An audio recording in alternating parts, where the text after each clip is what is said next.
Time for reading with Miss Nickerson. Today we're going to read Curious George Plants a Tree by Margret H A Rey.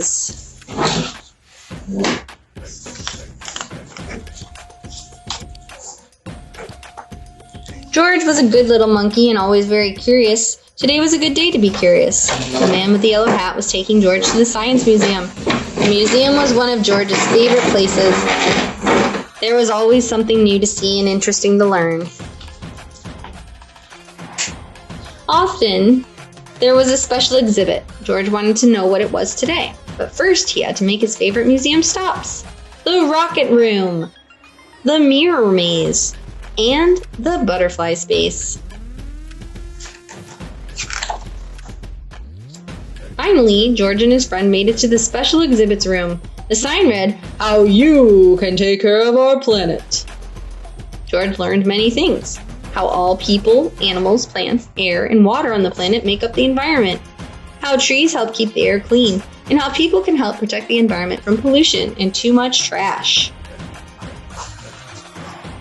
George had a great time, and he didn't get into any of his usual mischief. As he and his friend were leaving, they bumped into the museum director. Dr. Lee looked happy to see him. "How was my best monkey visitor?" Dr. Lee asked George. "I'm so glad I ran into you. I wanted to tell you that we're having a Green Day rally tomorrow at the park." George was curious. Whatever a rally was, he was sure that the park was a good place to do it. "We're going to plant a truckload of trees and collect used paper for recycling," Dr. Lee explained.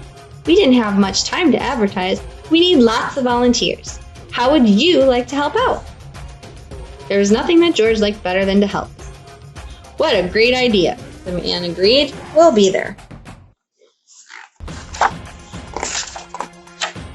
That night, George was ready to do his part for the recycling drive. He gathered every newspaper in the house. He stacked old mail on top of the papers. He piled empty cardboard boxes and food cartons on top of that. What a heap!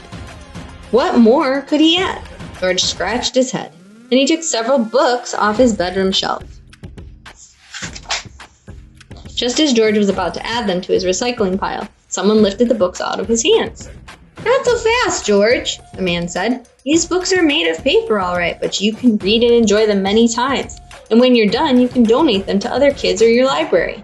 Reusing is just as important as recycling." The next morning, George and his friend set out for the park with their wagon of neatly stacked paper. Suddenly, the man stopped and said, "I forgot my gardening gloves. Go on without me, George. I'll be there soon." As George walked down the street, he spotted several newspapers lying around on his neighbor's front stoops. George had an idea. He had lots of room in his wagon. He could recycle all those newspapers.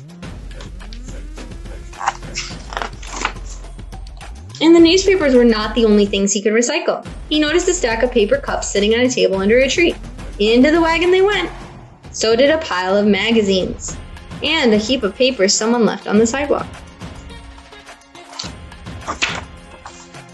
George was happy with his great load. At the park, he found Dr. Lee standing under a big banner. "Good morning, George," Dr. Lee said. "I'm so glad you came and brought all your friends. We need lots of help to get the job done." George turned around. He was surprised to see so many faces, but they did not look very helpful. They looked angry. The man with the yellow hat arrived just in time. He explained to their neighbors that George was gathering paper for a good cause.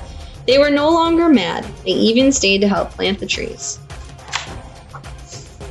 "George, you saved our Green Day," Dr. Lee said with gratitude. "These trees will provide fresher air, and each summer we'll have more shade, which means we'll use less water to keep the grass green. Thank you." Being a monkey, George had known all along how important trees were. The end.